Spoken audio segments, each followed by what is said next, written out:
Okay, today I'm going to start a new chapter.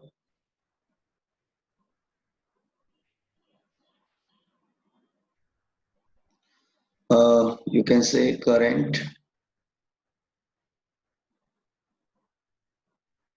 Electricity. मेरी आवाज आप सबको आ रही है?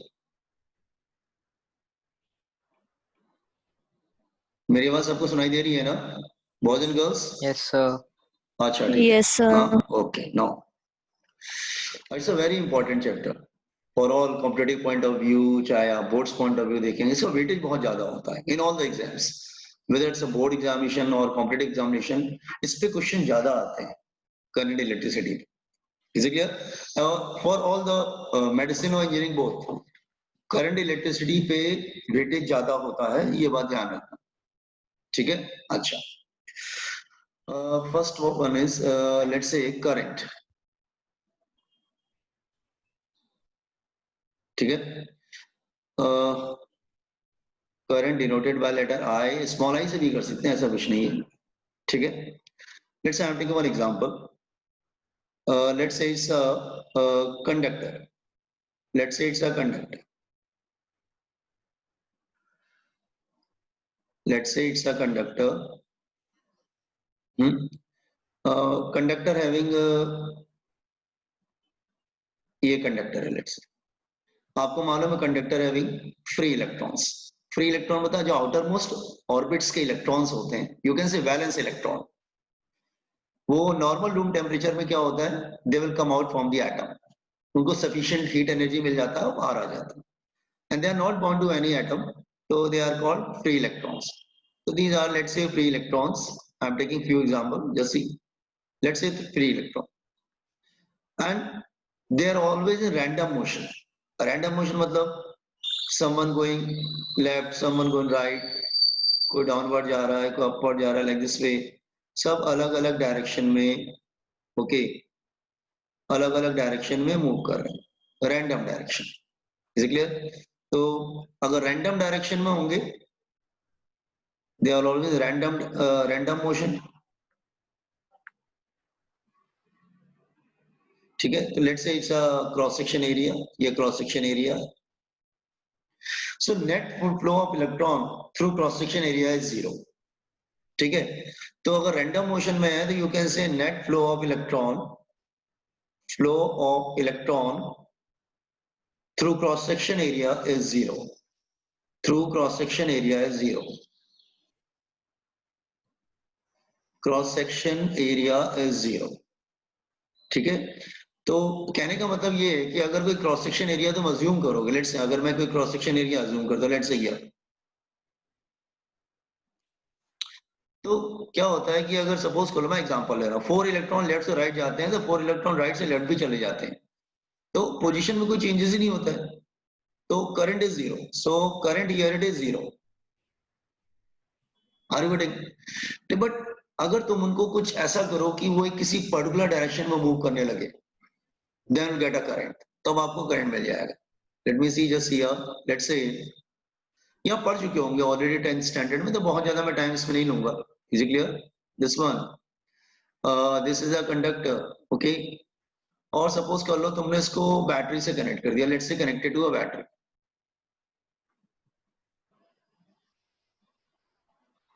बैटरी से कनेक्ट कर दिया, battery having plus and minus, ठीक है? आप यू कैसे सेल से कनेक्ट कर दिया, हम क्या बोल सकते हैं?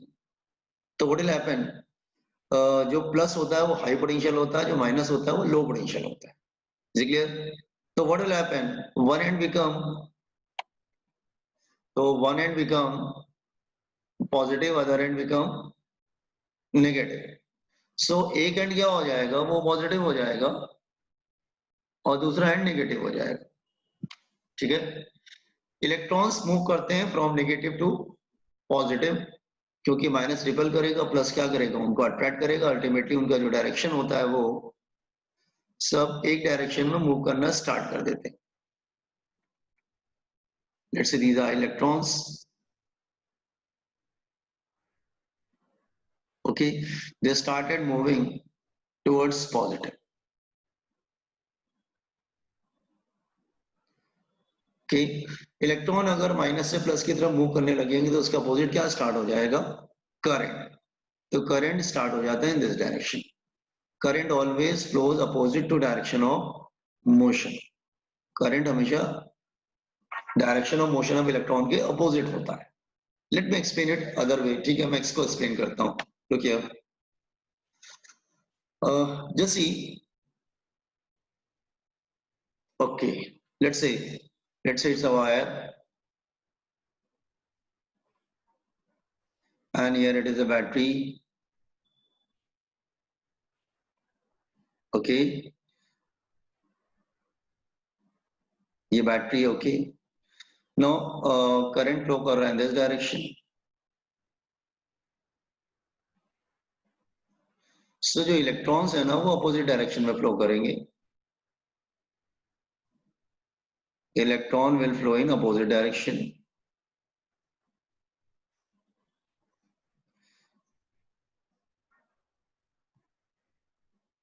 ओके, तो देखो समझो क्या है कि जो प्लस होता है बेसिकली और इधर माइनस है, तो प्लस जो है वो हाई वोल्टेज होता है, हाई पोटेंशियल आप बोल सकते हैं।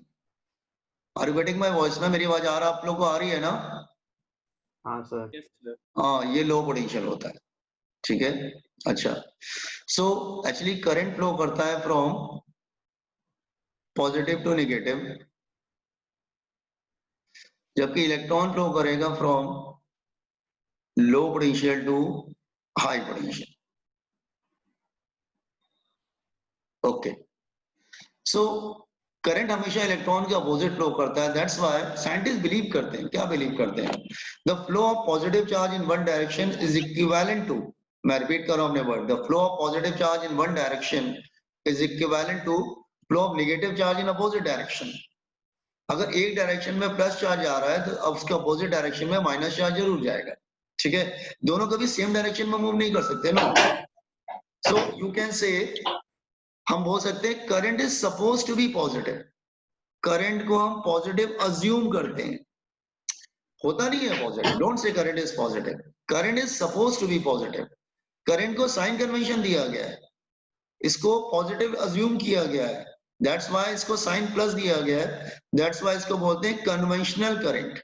साइन कन्वेंशन दिया गया है, कन्वेंशनल करंट।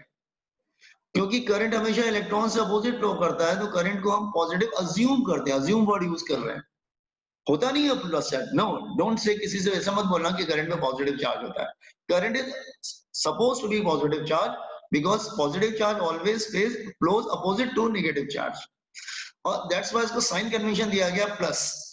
तो हम यहाँ पे करंट को हम प्लस साइन का अज्यूम करते हैं, ठीक है। A current always flows from high potential to low potential, and electron always flows from low potential to high potential, ठीक है। Okay, just see current, rate of flow of charge called current, rate of flow of charge called current। ये सब आपने पढ़ा हुआ है, कुछ नया नहीं है। तो जस्ट मैं थोड़ा सा रिवाइज कर रहा हूँ क्योंकि 10th में था, कुछ बच्चों के 9th में भी होगा, ठीक है। अच्छा, नाउ ठीक है, थोड़ा सा अलग करते हैं, ठीक है ठीक है, चलो। Rate of flow of charge फॉर्मूले लिखते हैं, एवरेज करंट। अगर एवरेज करंट होगा, एवरेज करंट का फॉर्मूला होगा आई एवरेज, अरे क्या हुआ है आज, delta Q by delta T, delta Q by delta T, ठीक है, delta Q by delta T, मतलब rate of flow of charge delta Q by delta T. Is it clear? अच्छा, और अगर इंस्टेंटेनियस करंट है then instantaneous current,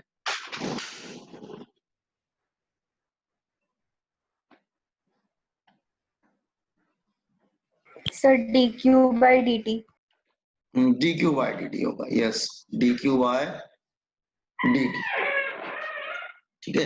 just see, wait, actually dq by dt तो मतलब slope भी होता है, इसका मतलब तो स्लोप होता है, स्लोप ऑफ qt ग्राफ,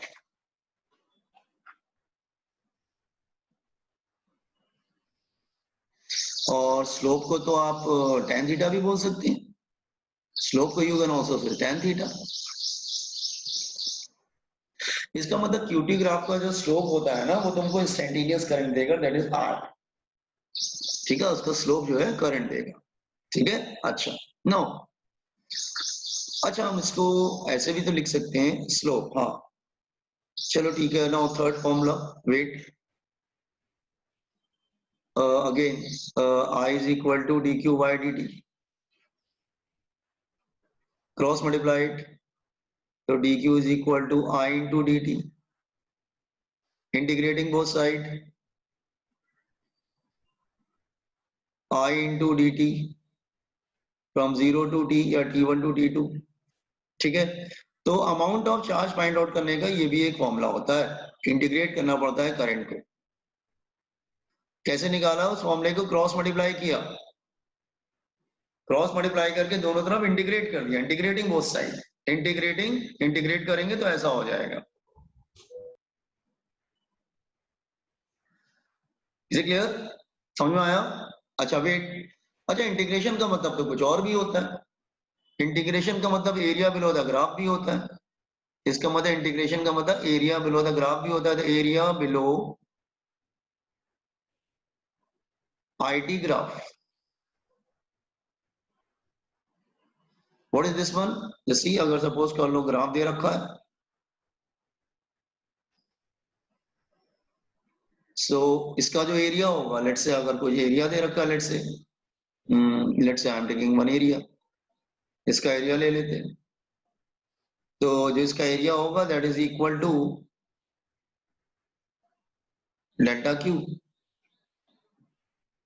ठीक है, तो ग्राफ से भी मिल जाता है, ऐसा नहीं कि और भी फॉर्मूला बना सकते हैं। अगेन फिर से मैं आता हूं,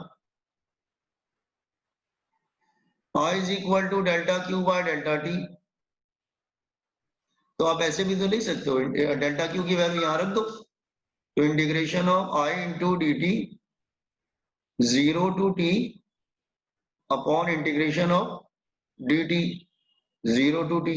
आप ऐसे भी निकाल सकते हैं करंट को, तो बहुत सारे फॉर्मूले होते हैं करंट के। तो डू वन थिंग, कॉम्पोनेंट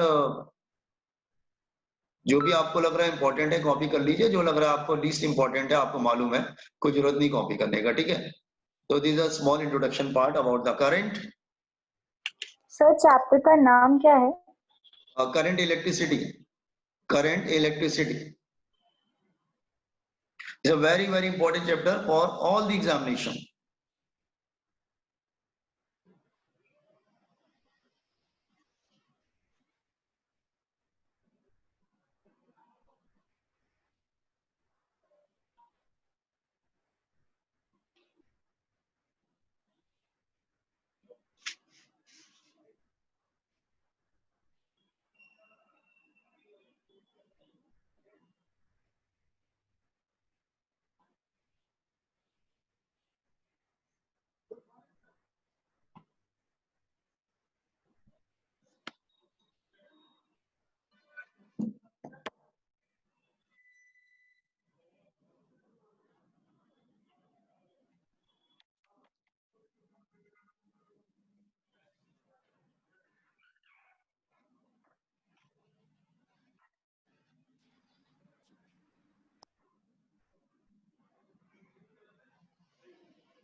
हाँ, तुमने तो टाइम टेबल बनाया है।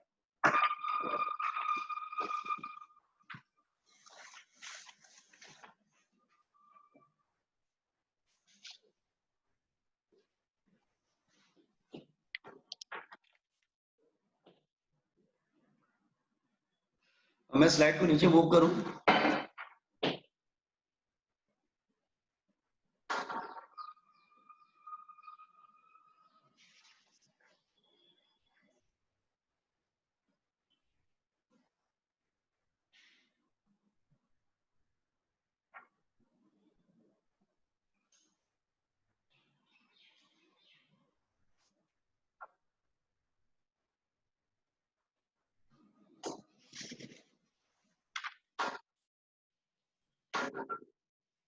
यस, हो गया आप लोग को?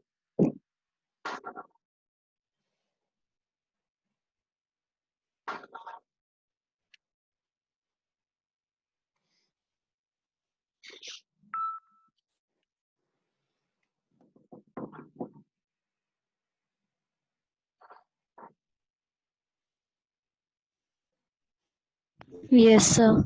Okay. No, just hold on.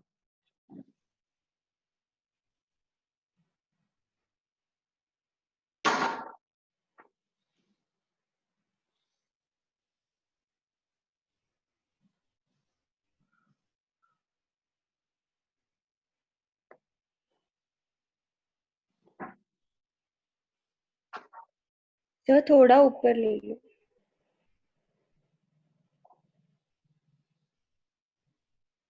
Sir नहीं, ऊपर का चाहिए। अच्छा, ओके।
हेलो सर, ऊपर का दिखाओ ना।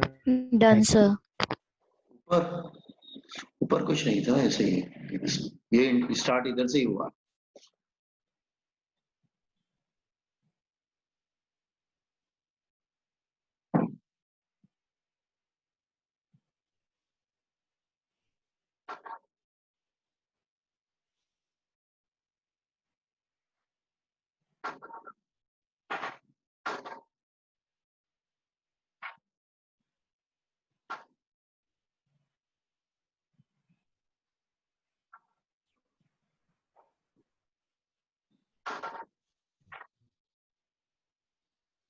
मूव करें नीचे। Just hold.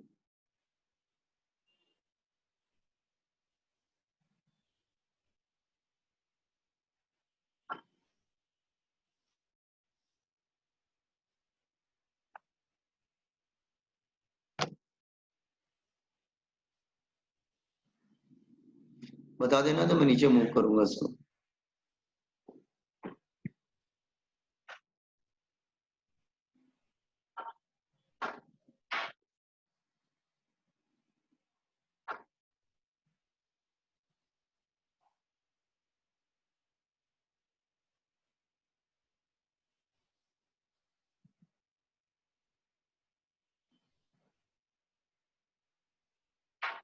Can I move down? Yes, sir. Yes sir. So,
Now, what is the unit of current?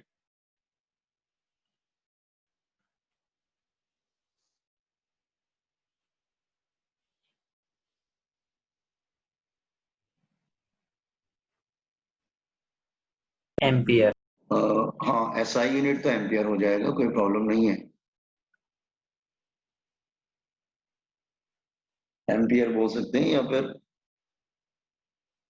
Joule पर सेकंड भी बोल सकते हैं।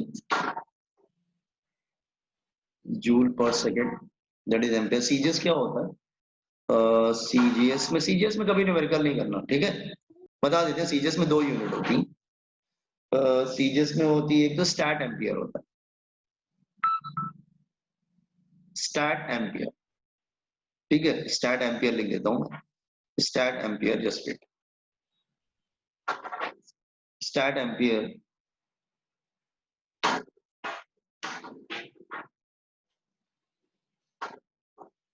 और एक और होती है स्टैट एम्पियर, तो एक हो गया। देन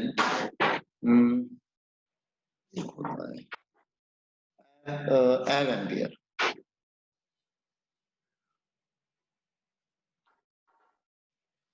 ठीक है? एव एम्पियर को हम लोग बायोट भी बोलते हैं, बायोट, बायोट BI से डिनोट किया जाता है। वैसे आप किसमें न्यूमेरिकल करोगे? आप हमेशा इसमें करोगे, एसआई में। यार अपना सीजीएस में कभी भी न्यूमेरिकल नहीं करते हैं। यस अदिति? सर करंट का यूनिट कूलम सेकंड होगा ना? करंट का unit? Sir coulomb per second होगा ना? ओहो, just wait, coulomb per second होगा, यस राइट। अभी ध्यान नहीं दे रहा हूँ, हाँ ठीक है, ये कूलम हो जाएगा, you are right. Coulomb per second को हम लोग बोलेंगे दैट। अच्छा, इनका रिलेशन क्या होता है आपस में? रिलेशन बता देते हैं। 1 एम्पियर होता है रिलेशन, 1 एम्पियर होता है near about 3 × 10⁹ stat ampere is equal to 1/10 biot. तो रिमेंबर दिस रिलेशन, उनके बिटवीन रिलेशन होता है, ठीक है? वैसे आप हमेशा इसमें ही करेंगे, क्या कहते हैं, एसआई में करेंगे। सीजीएस में कभी करने की कोशिश मत करना। तो तुम्हें एक बात ध्यान रखना, जो एम्पियर होता है वो एसआई होता है, तो कभी भी इलेक्ट्रिसिटी के प्रॉब्लम सीजीएस में करने की कोशिश मत करना, हमेशा एसआई में ही रहेगा, ठीक है? अच्छा,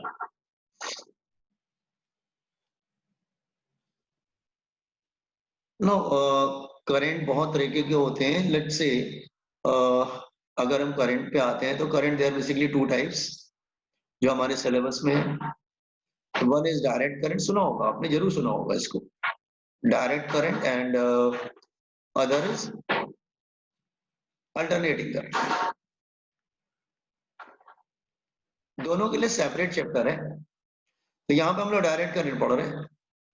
डायरेक्ट करंट में क्या होता है, इसका जो मैग्नीट्यूड होता है, मैग्नीट्यूड ऑफ करंट, मतलब करंट का मैग्नीट्यूड मे और मे नॉट बी कांस्टेंट, मे और मे नॉट बी कांस्टेंट, हो भी सकता है, नहीं भी कांस्टेंट हो सकता है, okay, but direction is constant, but direction is constant, उसका जो डायरेक्शन होता है वो कांस्टेंट होता है। इसमें क्या होता है, alternate neither magnitude nor direction is constant, ना तो मैग्नीट्यूड कांस्टेंट होता है नॉर डायरेक्शन इज कांस्टेंट, दोनों में से कुछ भी कांस्टेंट नहीं होता, डायरेक्शन इज कांस्टेंट। इसका मतलब हम लोग दोनों के लिए सेपरेट चैप्टर है, तो अल्टरनेटिंग के हम लोग बाद में पढ़ेंगे, उसके लिए एक अलग से चैप्टर बनाएंगे, अल्टरनेटिंग करंट करके होता है, एसी बोलते हैं उसको, ठीक है। हम लोग फिलहाल यहाँ पे डायरेक्ट करंट की बात करें। मैग्नीट्यूड को तो आप चेंज कर सकते हैं ना, रियोस्टेट यूज कर लो। रियोस्टेट क्या करता है, करंट के मैग्नीट्यूड को चेंज कर सकता है रियोस्टेट, रियोस्टेट सुना होगा आपने, ठीक है। लेकिन डायरेक्शन चेंज नहीं होता, डायरेक्शन हमेशा करंट का क्या होता है, from high potential to low potential, that is from positive, battery के पॉजिटिव से बैटरी के नेगेटिव की तरफ जाता है, ठीक है। अच्छा, this is introduction of current, anybody having doubt, बहुत कुछ आपने ऑलरेडी पढ़ा होगा, तो बहुत मुश्किल नहीं है ये, ठीक है। अच्छा, सो स्टार्ट करते हैं, कुछ ऐसा स्टार्ट करते हैं जो आपने पहले पढ़ा होगा, थोड़ा आपको इजी रहेगा, ठीक है। So I can start the Ohm's law. सबको मालूम है ओम्स लॉ क्या होता है। ओम्स लॉ स्टेट बोर्ड वालों ने 9th में किया होगा और सीबीएसई वालों ने 10th में किया होगा। ओम्स लॉ, सी ओम्स लॉ की वैलिड होने की कंडीशन क्या है, yes, what the condition for validity of Ohm's law, anyone? इसकी जो वैलिडिटी होता है, कंडीशन क्या होता है, कंडीशन फॉर वैलिडिटी, So मतलब किस कंडीशन में वैलिड होता है, yes. resistance should be constant. Pardon, repeat again, speak loudly. Constant resistance. एक मिनट, मुझे आवाज कम आ रही है, हाँ बोलो बेटा, दोबारा फिर से बोलो, क्या बोल रहे थे? Number one, Constant resistance. Temperature constant ना, temperature should be constant. Number two, material should be constant, material should not change, material of conductor should be constant, वो चेंज नहीं होना चाहिए। और क्या क्या कांस्टेंट रहता है, yes. Number three, Sir, length, resistance. Yes sir. हाँ लेंथ कांस्टेंट होना चाहिए, वायर का लेंथ चेंज नहीं होना चाहिए, and cross section area constant होना चाहिए, cross section area should be constant. Material. हाँ मटेरियल लिख दिया मैंने, कांस्टेंट मटेरियल लिख दिया है। और पहला वाला जो है वो टेम्परेचर है, दिस इज टेम्परेचर, कांस्टेंट होगी then only law is valid, otherwise law is not valid, ठीक है। सो ओम्स लॉ क्या बताता है, just let's say there is a wire here, let's say there's a wire conductor, you can say it's a conductor,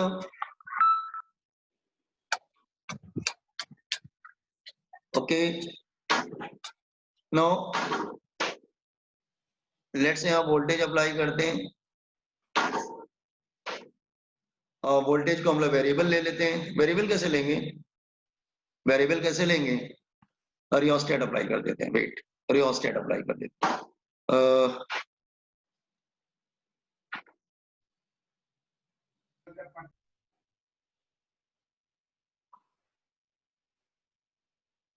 अच्छा, rheostat apply कर दिया, तो rheostat क्या करेगा, वोल्टेज कितना अप्लाई कर रहे हैं, वी, ये रियोस्टेट हो गया, रियोस्टेट क्या करेगा, करंट को क्या करेगा, चेंज करेगा ना, वेट वेट वेट बेटा, एक पूरा डायग्राम गलत हो गया, वेट, हम्म,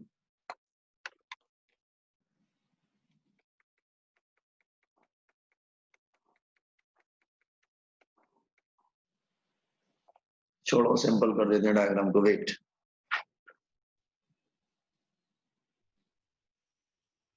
इसको वेरिएबल ले लेते हैं, छोड़ो। वेरिएबल ले लेते हैं। और आपको मालूम है कि अगर मैं यहाँ पे एमीटर लगा दूं,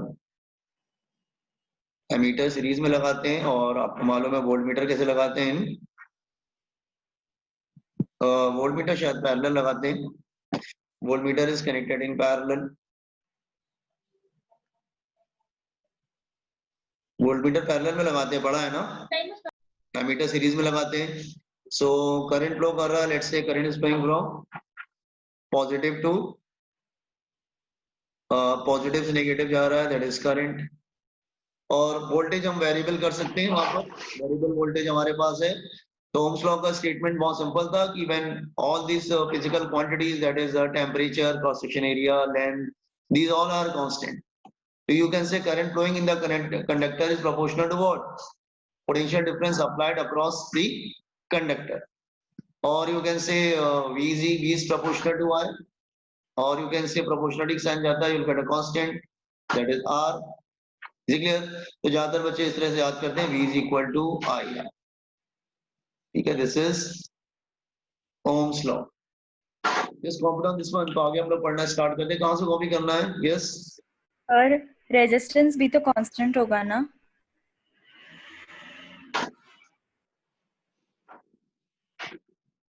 हाँ, अगर वोल्टेज और करंट, रेजिस्टेंस कांस्टेंट होगा, यस, वोल्टेज और करंट का रेशियो सेम रहता है, लेकिन वो वैलिडिटी की कंडीशन नहीं है। वो वैलिडिटी की कंडीशन नहीं है। वैलिडिटी क्या है कि first temperature, material, length, area same करो, तो फिर करंट और वोल्टेज प्रोपोर्शनल होते हैं। ठीक है। अभी करंट, बहुत ज्यादा करंट नहीं, करंट शुड बी स्मॉल। मैं बताता हूँ, वेट। यूनिट कॉपी कर लिया आपने? Yes everyone.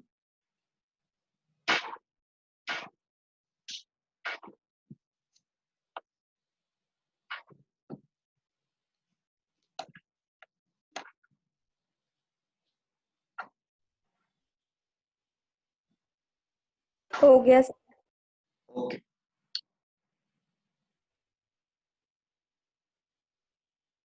मैं ओम्स लॉ लगाता हूँ, ठीक है।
ग्राफ कैसा होगा इनके between? Graph is a, sir 1 minute ऊपर लो ना।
आगे बढ़े हम लोग।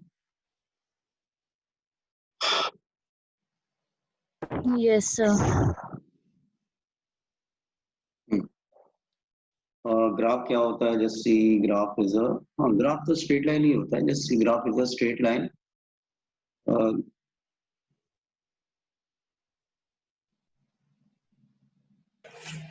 वाई एक्सिस पे क्या लिखते हैं? करंट की वोल्टेज। वाई एक्सिस पे क्या रखते थे? करंट की वोल्टेज।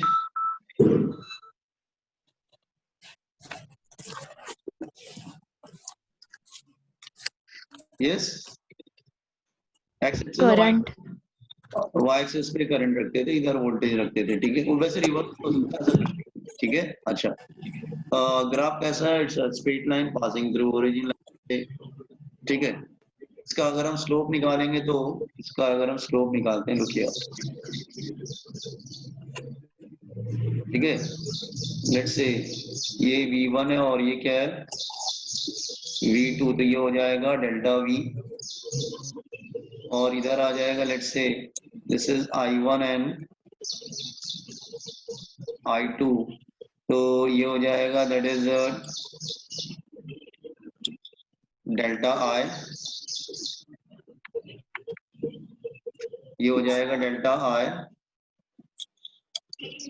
ठीक है, सो एंगल थीटा तो आप ले सकते हैं जस्ट हियर। तो स्लोप क्या होगा? tan theta. tan theta is equal to perpendicular upon base, मतलब delta I upon delta V। यही हुआ ना?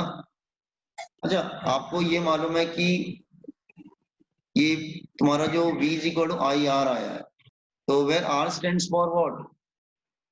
R को डिस्कस करते हैं। Wait, R is equal to resistance. R is equal to resistance. ठीक है, रेसिस्टेंस ऑफ कंडक्टर। अच्छा, तो V is equal to I R, तो R is equal to V upon I, या R is equal to delta V by delta I। इसका मतलब resistance की value यहाँ पर क्या आएगी? अगर tan थीटा की जगह मैं रेजिस्टेंस रखूं तो कैसा आएगा मुझे? tan theta delta I upon delta V है, resistance delta V upon delta I। इसका मतलब क्या हो गया? इसका मतलब क्या हो गया? Resistance is equal to 1 upon tan theta ना। Resistance is 1 upon tan theta.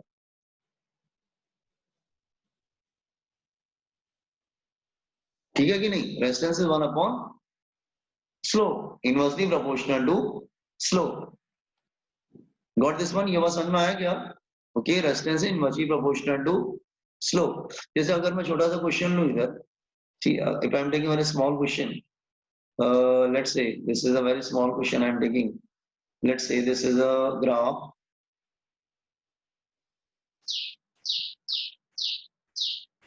and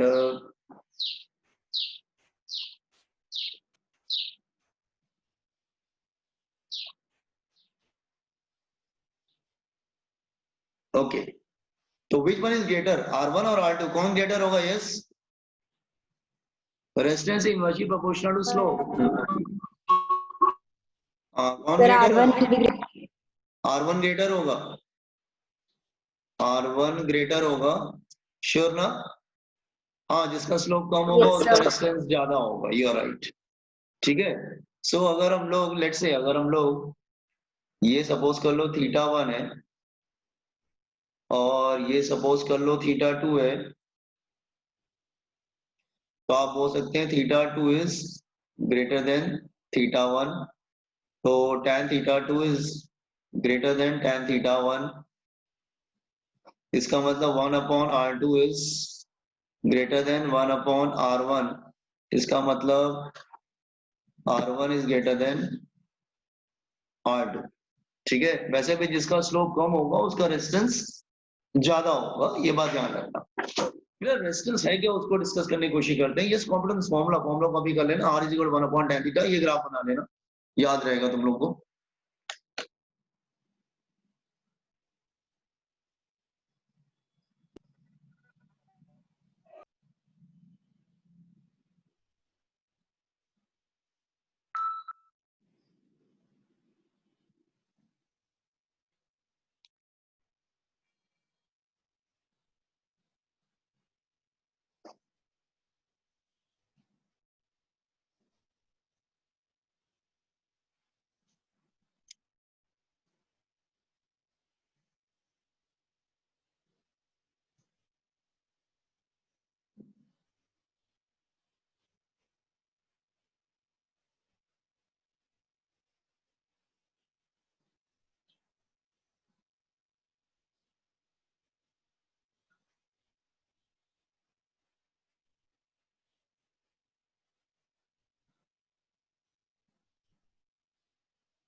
Done, sir. Okay, now पहले रेजिस्टेंस को तो डिस्कस करें। What is resistance first of all? अच्छा, now discuss resistance. Okay, just hold on. हाँ, resistance.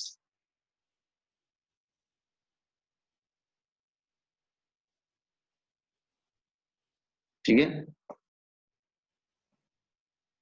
Are क्या है? That is V upon I। ठीक है, और फॉर्मूले में दिख रहा है resistance inversely proportional to what?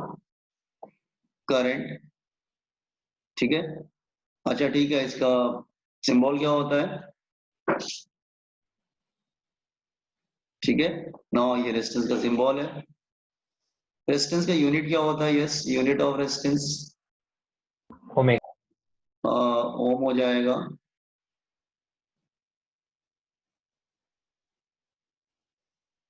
ठीक है, ओम मतलब वोल्ट पर एम्पियर, वोल्ट पर ampere.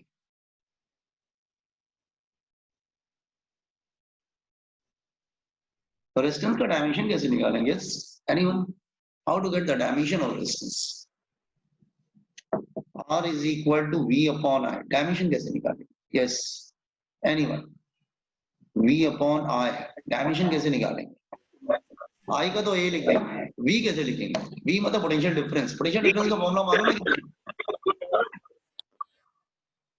Anybody having idea about Kinetic energy upon charge. Kinetic मतलब energy? Yes yes, potential difference होता है किसी, लिख देता हूं मैं इधर, वर्क डन पर यूनिट चार्ज। काइनेटिक एनर्जी मतलब वर्क डन। और आई, हाँ आई तो एम्पियर है, ठीक है, करंट है, तो ये हो जाएगा W by Q into I। अच्छा, Q को क्या लिख सकते हैं? IT। Q को लिख सकते हैं IT, Q को हम लोग IT लिख देंगे, तो ये आ जाएगा W upon I square T. Not put the value. Work done का डायमेंशन क्या होगा? वर्क डन का डायमेंशन, वर्क डन होगा, वर्क डन मतलब energy, ml2 t minus 2 energy, current I2 time t। So final dimension क्या हो गया? ml2 t minus 3 A. I minus 2, ये हो गया। तो वर्क चार्ज, एक मिनट, ठीक तो है बेटा, I-2, इट्स ओके। हाँ ठीक है, dimension of resistance.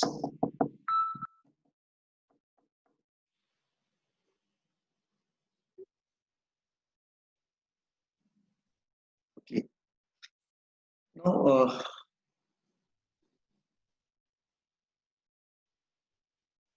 dimension of resistance, हाँ, what is significance of resistance? ये significance क्या है?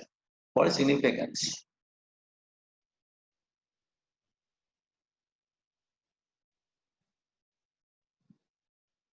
रेजिस्टेंस का मतलब क्या होता है? अगर लैब में पूछा जाए तुमसे, कोई पूछ ले टीचर व्हाट इज रेजिस्टेंस, तो आप उसको एक्सप्लेन कैसे करेंगे?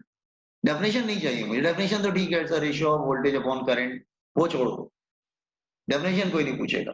इसका सिग्निफिकेंस क्या है? Yes, anybody, what is resistance stand for? क्या सिग्निफिकेंस क्या है? Opposition to current. Opposition to current, how आपने बोला कि करंट को अपोज करता है, यू आर राइट, लेकिन कैसे करेगा? You are right, opposition to current, लेकिन कैसे करता है वो? ये काम कैसे करता है रेजिस्टेंस?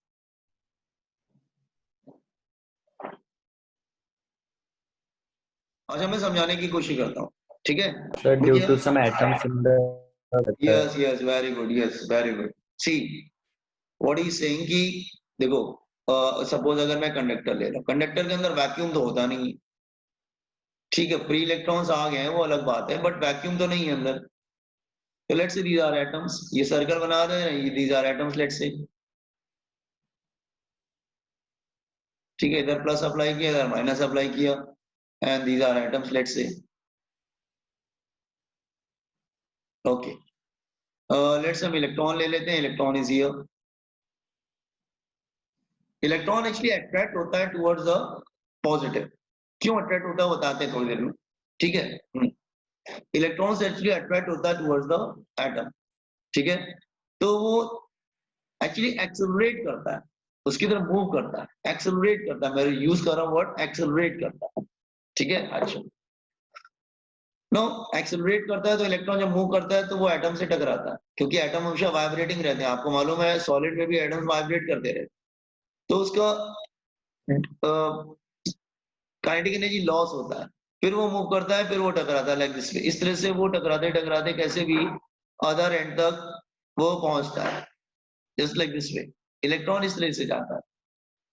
तो एक्चुअली जितना ज्यादा कोलिजन होगा एटम्स के साथ इलेक्ट्रॉन का, उतना ज्यादा उसके पाथ में क्या होगा? हिंड्रेंस होगा, ऑब्स्ट्रक्शन होगा उसके पाथ में, उसका जो फ्लो होगा वो कम होता जाएगा, ठीक है?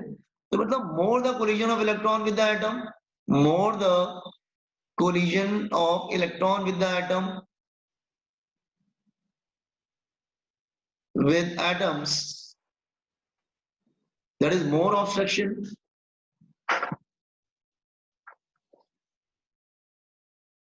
बहुत ज्यादा उसके बाद में ऑब्स्ट्रक्शन आ रहा है जिस, तो व्हाट विल हैपन, उसका जो फ्लो होता है, flow rate of electron decreases, flow rate of electron decreases, hence current decreases, hence current decreases, तो करंट कम हो जाता है। इसका मतलब अगर somebody asks you तो आप बोल सकते हैं कि resistance is proportional to what? Number of collision of electron with the atom, number of collision of electrons with atoms, जितना ज्यादा वो एटम्स के साथ इलेक्ट्रॉन टकराएगा उतना ज्यादा रेजिस्टेंस होगा, फिर करंट उतना ज्यादा डिक्रीज कर जाएगा, ठीक है? सो होता क्या है कि resistance is proportional to number of collision of electron with the atom, क्योंकि जितना ज्यादा वो टकराएगा, जितना ज्यादा वो टकराएगा उतना ज्यादा क्या होगा? फ्लो रेट कम होगा, ठीक है? तो आप यह बोल सकते हैं कि मोर कोलिजन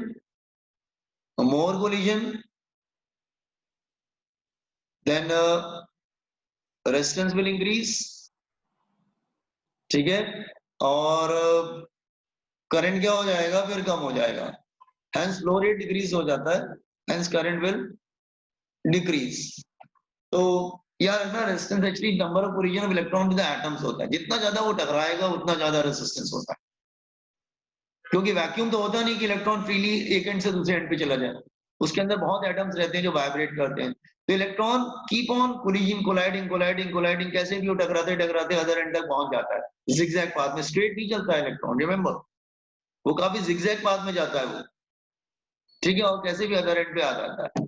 तो जितना ज्यादा कोलिजन होगा उतना ज्यादा रेजिस्टेंस बढ़ेगा तो करंट कम हो जाएगा, क्योंकि फ्लो रेट कम हो जाता है इलेक्ट्रॉन का। Is it clear what I am saying? Okay, now अपने वर्ड्स में लिख लो significance of R resistance.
Yes sir हो गया। Okay, now see, wait. अच्छा, there's a term called, एक टर्म होता है that is called conductance। ये क्या होता है? कंडक्टेंस, कंडक्टेंस को G से डिनोट किया जाता है। Reciprocal of resistance called conductance. तो कंडक्टेंस आप बोल सकते हैं 1 upon resistance. Are you getting? reciprocal of resistance called conductance। तो उसके called conductance। तो conductance is 1 upon R, ठीक है। या बोल सकते हैं G is equal to R, क्या होता था, that is delta V by delta I, ठीक है, या V by I बोल लो, ठीक है, तो ये I upon V हो जाएगा।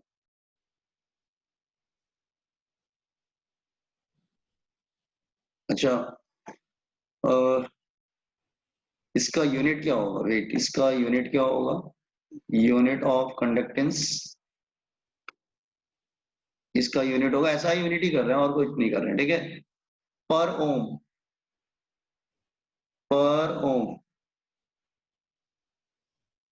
That is ohm inverse.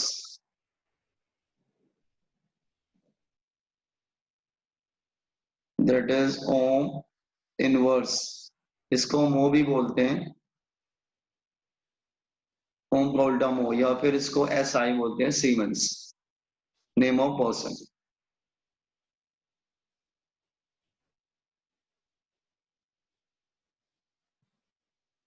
ठीक है, सो रेसिस्टेंस के रेसिप्रोकल को हम लोग कंडक्टेंस बोलते हैं, रिमेंबर जी से डिनोट करते हैं इसको।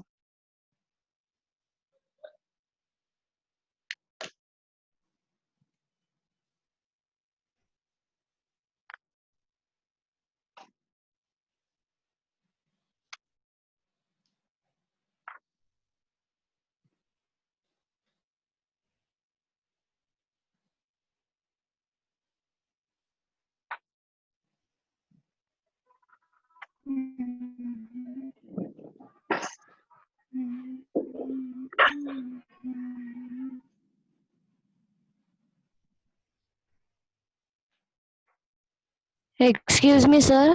यस, सर ये आपने लास्ट में क्या लिखा है इनवर्स ऑफ ओम के बाद? मो, ओम का उल्टा मो होगा ना, पैलिंड्रोम, ओम का उल्टा मो होता है ना, मो भी बोलते हैं कुछ बुक्स। Okay sir. उल्टा पुल्टा समझ में आ रहा है ना, ओम का उल्टा मो।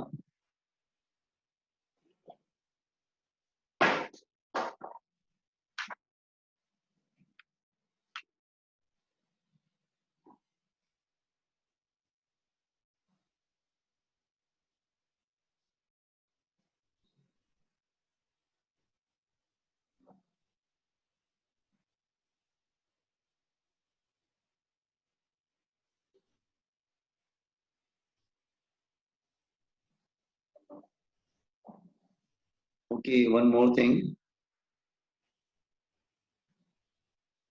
फॉर अ कंडक्टर, कंडक्टर की बात हो रही है, for a conductor, only for, मैं कंडक्टर की बात कर रहा हूँ, remember resistance is proportional to temperature, resistance is proportional to temperature. इसका मतलब अगर आप इधर R ले रहे हैं और इधर टेम्परेचर ले रहे हैं, तो what will happen, resistance is proportional to temperature. Conductors की बात हो रही, लेकिन ये बात ध्यान रखना सबके लिए नहीं। सेमीकंडक्टर हमने पढ़ा था, सेमीकंडक्टर में उल्टा होता है, it is inversely proportional to temperature. तो फिलहाल यहाँ पर हम लोग बात करें कंडक्टर्स की। इसका मतलब टेम्परेचर बढ़ेगा तो रेजिस्टेंस बढ़ेगा, और इट मींस इसका मतलब यही हुआ ना कि it means if temperature increases, then then resistance also increases, hence current will decrease, current decrease करेगा ना। why, जैसे अगर टेम्परेचर बढ़ाने से, अच्छा अब यहाँ पे आते हैं ना लिमिटेशन ऑफ ओम्स लॉ, हम समझाने, ये एक्चुअली हमने क्यों लिया, समझाने के लिए तुम्हें, लिमिटेशन ऑफ ओम्स लॉ। तो आप इसको हेडिंग लिख सकते हैं, लिमिटेशन ऑफ ओम्स लॉ, कि ओम्स लॉ का एक लिमिटेशन होता है।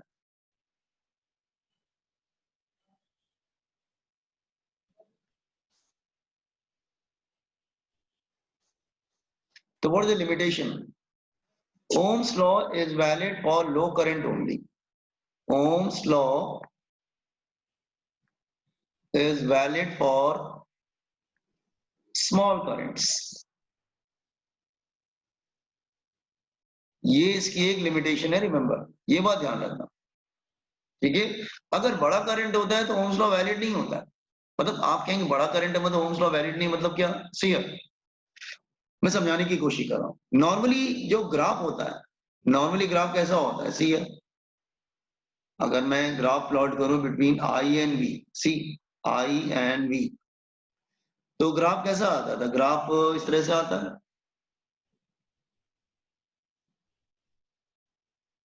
आप कहेंगे तो ओम्स लॉ वैलिड है यहाँ पर, लेकिन करंट स्मॉल है तो ठीक है, जब करंट ज्यादा हो जाता है ना तो वो स्ट्रेट लाइन नहीं रह जाता है, नो, फिर वो कर्व आना स्टार्ट हो जाता है। तो यहाँ पे एक ऐसा पॉइंट है कि ओम्स लॉ वैलिड नहीं हो रहा, सी ये जो पॉइंट है सी, आप ये बोल सकते हैं, जस्ट वेट, आप ऐसा बोल सकते हैं कि ये जो करंट है सी, यहां पर ओम्स लॉ वैलिड है, लेकिन इस करंट के बाद this portion Ohm's law not valid, Ohm's law not valid, graph is not straight, graph is not straight, वो स्ट्रेट नहीं है। नाउ व्हाई एक करंट के बाद फिर स्ट्रेट क्यों नहीं रह जाता, फिर ओम्स लॉ वैलिड क्यों नहीं रहता, मैं एक्सप्लेन कर रहा हूं that one. Okay, see small current के लिए ओम्स लॉ वैलिड है, जैसे ये अब मैं एक्सप्लेन कर रहा हूं फॉर लार्ज करंट, जैसे for large current,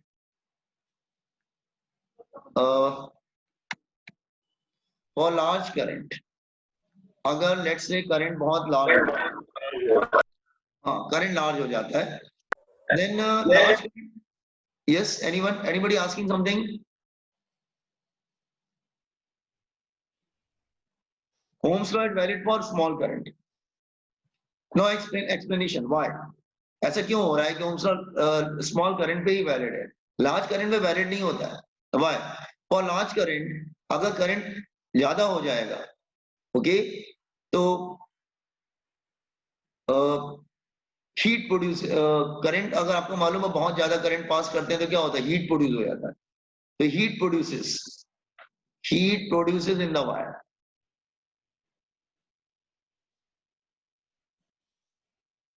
heat produce हो जाता है, हीट प्रोड्यूस होने से क्या होता है, collision of electrons with atoms increases, with atoms increases, बहुत ज्यादा इंक्रीज होने लगता है, ठीक है, therefore resistance also increases, अगर कोलिजन इंक्रीज करेगा तो हमको मालूम है, then resistance also increases, resistance भी बढ़ जाता है, और रेसिस्टेंस अगर बढ़ेगा तो करंट क्या होने लगेगा, आर्गोडिंग, hence current decreases, तो करंट एकदम से कम होने लगता है, इसका मतलब ग्राफ स्ट्रेट लाइन नहीं रह जाता है, वो फिर कर्व आना स्टार्ट हो जाता है, तो इसका मतलब Ohm's law is valid only for small current, large current के लिए ओम्स लॉ वैलिड नहीं होता। ग्राफ फिर जैसे ग्राफ जो है ना, यहां तक तो स्ट्रेट आ रहा है, सी इधर तक तो स्ट्रेट है, कोई इश्यू नहीं, जस्ट वेट, यहां तक तो स्ट्रेट है,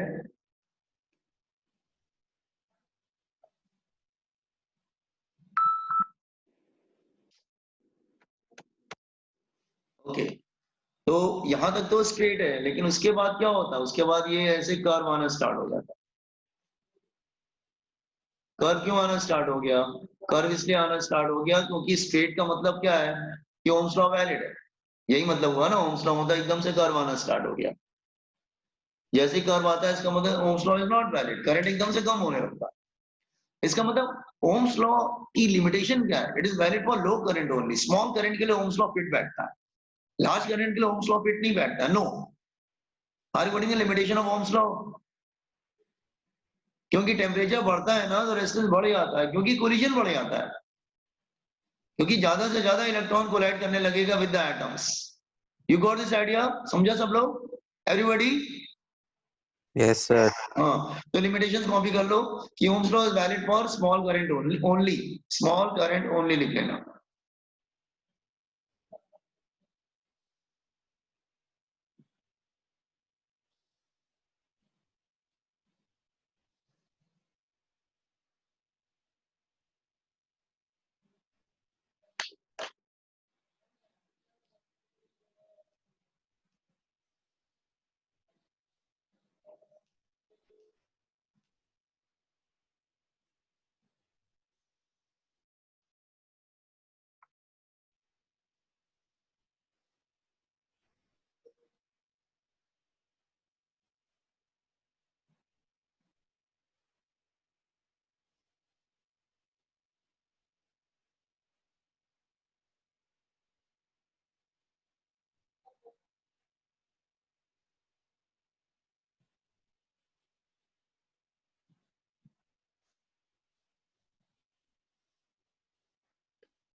सर हाँ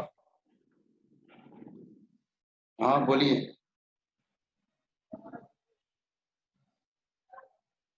हो गया? अच्छा, नो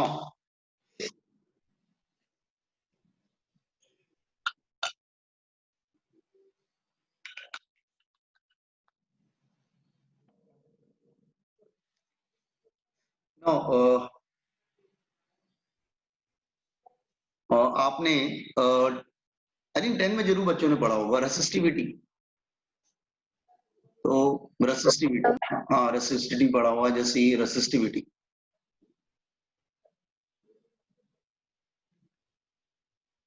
रेसिस्टिविटी का another name is specific resistance. Specific resistance,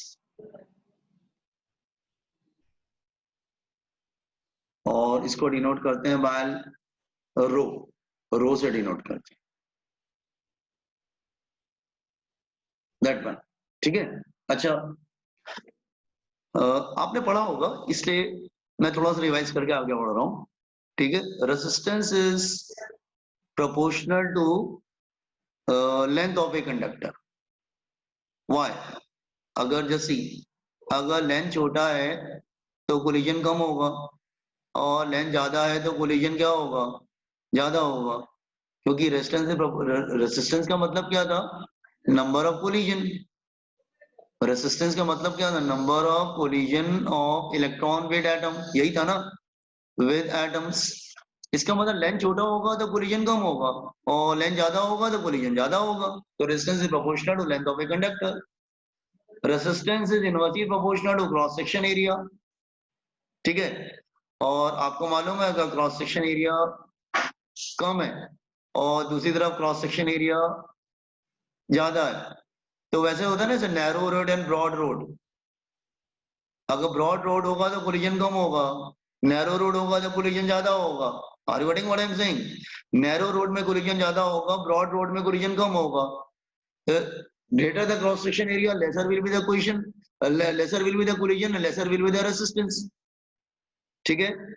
फिर दोनों को हम कंबाइन कर देते तो क्या होता था? R is proportional to L upon A, और प्रोपोर्शनलिटी का साइन जाता था तो आपको क्या मिलता था? प्रोपोर्शनलिटी साइन मिलता था, रो एल अपॉन ए।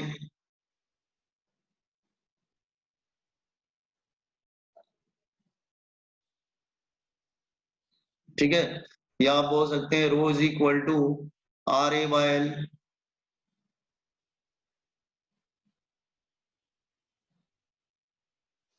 इसका मतलब rho stands for what? Resistivity और स्पेसिफिक रेसिस्टेंस। लिख लो जरा, rho is called resistivity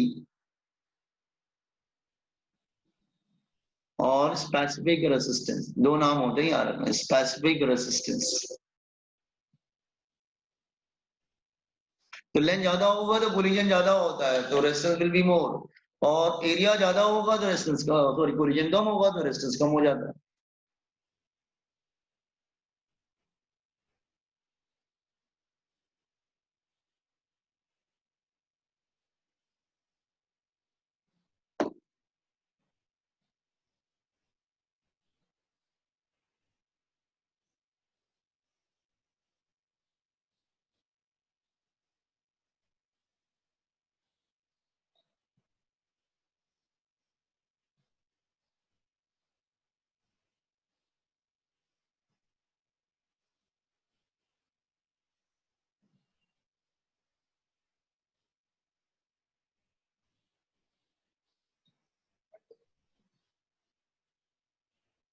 yes sir.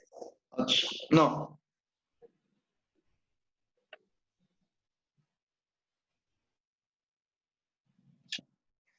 अच्छा, रो का डेफिनेशन क्या था? यस, ये तो पढ़ा होगा ना लोअर स्टैंडर्ड। रो का डेफिनेशन क्या था? डेफिनेशन ऑफ रो, रो का डेफिनेशन। Yes, anyone? क्या डेफिनेशन था? रो क्या था? R A by L. तो हम लोग डेफिनेशन कैसे करते थे? Let A is equal to 1 and let L is equal to 1, so rho is equal to R. यही हो जाता था ना इसके डेफिनेशन। एरिया को 1 ले लो, लेंथ को 1 ले लो, तो रो तुम्हारा आर के इक्वल हो जाता था। इसका मतलब resistivity is defined as resistance of a conductor of unit length and unit cross section area. इसका मतलब इसकी डेफिनेशन क्या होगी? ओके, तो rho is equal to R का मतलब क्या हो गया? इसका मतलब रेसिस्टिविटी इज डिफाइंड एज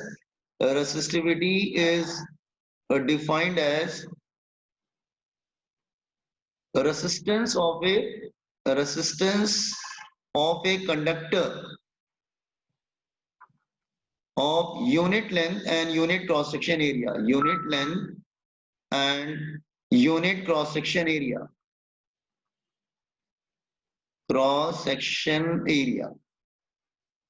आप ऐसे बोल सकते हैं, मैं आपको दूसरी तरीके समझाता हूं। आप ऐसे बोल सकते हैं इसको, जैसे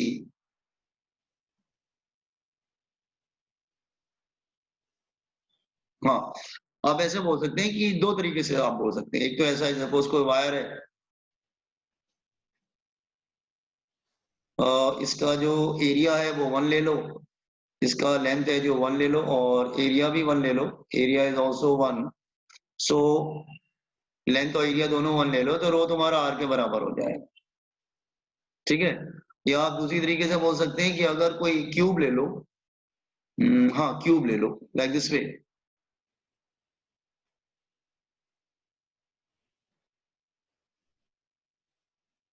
ठीक है, जिसका साइड 1 1 1 है, लेट्स से इसका साइड 1 1 1 है, 1 1, और ये भी 1 ले लेते हैं। ठीक है, मतलब हाइट भी 1 है, बेस भी 1 है, और इधर मतलब क्यूब लिया है ना, इट्स अ क्यूब। हाँ, तो आप बोल सकते हैं कि रो इज इक्वल टू आर, तो इसमें रो इज इक्वल टू आर हो जाएगा। ठीक है, तो मतलब लेंथ अगर 1 है, क्रॉस सेक्शन एरिया भी 1 है, तो रेसिस्टिविटी तुम्हारा रेजिस्टेंस के बराबर हो जाता है। रेसिस्टिविटी तुम्हारा रेजिस्टेंस के बराबर हो जाता है, ये इसकी डेफिनेशन है। एक्चुअली वो रेजिस्टेंस ही है बेसिकली। तो दोनों में डिफरेंस क्या है? Yes, what is the difference between resistance and resistivity? Anyone? किसी को अगर कोई आइडिया हो कि दोनों में डिफरेंस क्या है? अगर मैं लिख रहा हूँ रो इज इक्वल टू आर, जब लेंथ 1 होता है, एरिया 1 होता है, दोनों में डिफरेंस क्या है? यस, एनीबॉडी कोई डिफरेंस बता सकता है मुझे क्या? एनीबॉडी जिसको कोई थोड़ा सा भी आइडिया हो डिफरेंस का? सर क्या आप क्वेश्चन रिपीट कर सकते what is the difference between resistance and resistivity? दोनों में डिफरेंस क्या है? अगर सपोज मैं 2 कॉलम बना देता हूं, हैं? सर रेसिस्टिविटी मतलब कि रेसिस्टेंस को कितना रोकना। नहीं, यहाँ पे तो rho is equal to are आ रहा है ना। सर रेजिस्टेंस और रेजिस्टिविटी में डिफरेंस ये होता है कि रेजिस्टिविटी 1 यूनिट के लिए होता है, मतलब स्पेसिफिक होता है, और रेजिस्टेंस वो स्पेसिफिक नहीं होता, वो हम इंक्रीज कर सकते हैं, इंक्रीज या डिक्रीज कर सकते हैं। अच्छा, और थोड़ा सिंपल लैंग्वेज में कोई मुझे रेजिस्टिविटी इज बता देना। अच्छा ठीक है, resistivity is constant. Resistivity is constant. ठीक है, ठीक है, थोड़ा बहुत सही बोल रहे हो तुम। अगर मैं लेंथ लेता हूँ कंडक्टर का और क्रॉस सेक्शन एरिया लेता हूँ, मतलब क्रॉस सेक्शन एरिया, मटेरियल लेता हूँ, और मैं टेम्परेचर लेता हूँ। ठीक है, अगर मैं 4 बातें लेता हूँ, तो रेसिस्टेंस डिपेंड्स ऑन ऑल 4। टिक कर रहा हूँ, मतलब ऑल 4 चारों पे डिपेंड करता है। रेसिस्टिविटी लेंथ और क्रॉस सेक्शन एरिया पे डिपेंड नहीं करता, वो सब मटेरियल और टेम्परेचर पे डिपेंड करता है। इसका मतलब क्या समझ में आया? है तो दोनों एक ही बात, लेकिन क्योंकि रेसिस्टिविटी जब हम डिफाइन करते हैं तो हमने एरिया और लेंथ को क्या रख रखा है? 1। ठीक है, तो वो एरिया और लेंथ पे डिपेंड नहीं करता है। इसका मतलब तुम अगर किसी वायर का डायमेंशन चेंज करोगे, मतलब किसी वायर का डायमेंशन मतलब लेंथ और क्रॉस सेक्शन एरिया, कोई वायर है कंडक्टर, तुम उसका लेंथ चेंज करो और क्रॉस सेक्शन एरिया चेंज करो, रेजिस्टेंस तो चेंज हो जाएगा, लेकिन रेसिस्टिविटी चेंज नहीं होगा। वो सिर्फ 2 बातों पर डिपेंड करता है, मटेरियल एंड टेम्परेचर। तो आप ये बोल सकते हैं कि resistivity is independent of length. तो ये बात ध्यान रखना, वो डायमेंशन पर डिपेंड नहीं करता है। तो resistivity is independent of dimension of conductor, independent of dimension of conductor। Of dimension of conductor, वो कंडक्टर के डायमेंशन पे डिपेंड नहीं करता बेटा, डायमेंशन ऑफ कंडक्टर पे डिपेंड नहीं करता, ठीक है। मतलब वो लेंथ और एरिया पे डिपेंड नहीं करेगा, लेंथ एरिया चेंज तुम कितना भी करो, रेजिस्टेंस तो चेंज होगा, रेसिस्टिविटी चेंज नहीं होगा, ये बात ध्यान रखना, ठीक है। तो while doing numerical you have to very careful कि है तो दोनों एक ही, आप बोल सकते हैं रेसिस्टिविटी रेसिस्टेंस, कोई प्रॉब्लम नहीं है, बस फर्क ये है कि resistance depends on 4 factors, length, area, material, temperature. Resistivity सिर्फ 2 ही पे डिपेंड करता है, मटेरियल, टेम्परेचर, वो डायमेंशन पे डिपेंड नहीं करता है, it is independent of length and cross section area, क्योंकि हमने यहाँ पे लेंथ और एरिया को 1 लेके पहले से डिफाइन कर रखा है रेसिस्टिविटी को। तो रेसिस्टिविटी क्या है, it's equal to resistance of unit length and unit cross section area, मतलब हमने लेंथ और इसको दोनों को 1 1 ले रखा है, unit length and unit cross section area, ठीक है। So remember this one.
अच्छा, इसका यूनिट क्या होगा, what is the unit of रो,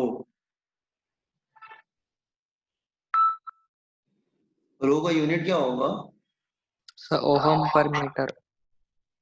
नहीं, रो का फॉर्मूला ये है ना, आर ए बाय एल,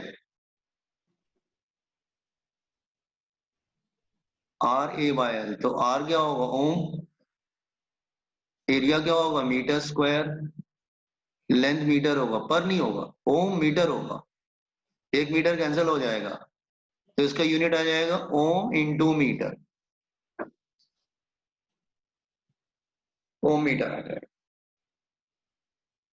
तो इसका डायमेंशन क्या हो जाएगा, ओम इंटू मीटर है ना, तो रेजिस्टेंस का डायमेंशन मालूम है ना, तो मीटर और लगा दो, हम लोगों ने रेजिस्टेंस का डायमेंशन आज निकाला था शायद,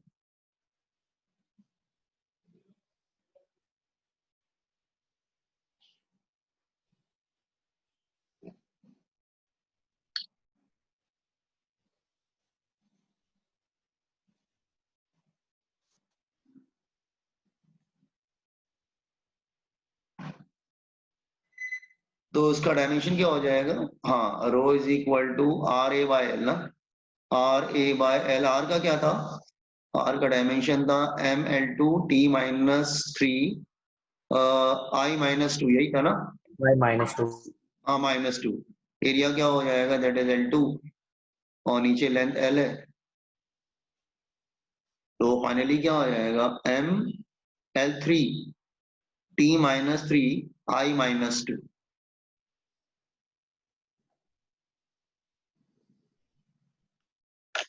तो इस क्लास हमने एक रिवीजन से कर लिया, ठीक है। अच्छा बॉयज एंड गर्ल्स, ये आपकी क्लास 12th में नहीं है, जो अभी आज हमने पढ़ा वो क्लास 11th में था। क्लास 11th में भी तो चैप्टर है ना करंट इलेक्ट्रिसिटी, आपको मालूम होगा क्लास 11th में भी एक टेक्स्ट बुक में एक चैप्टर था जो हमने नहीं पढ़ा था। तो बेसिकली ये जो हम लोग अभी पढ़ रहे हैं वो क्लास 11th के ही पढ़ रहे हैं, लेकिन कॉम्पिटेटिव में आता है और बहुत ज्यादा कॉम्पिटेटिव में आता है, remember in all the examination. Is it clear? CET में भी आएगा, मेंस में भी आएगा, नीट में भी आएगा, ठीक है। तो you should understand these things. तो आज हम लोग यहाँ पे लेक्चर को होल्ड करते हैं, नेक्स्ट टाइम कंटिन्यू करेंगे और कुछ नई चीजें पढ़ेंगे उसमें, ठीक है। Okay bye. Hi, sir. Hi, Thank you, sir. sir. Thank you, sir. Thank you. Thank you.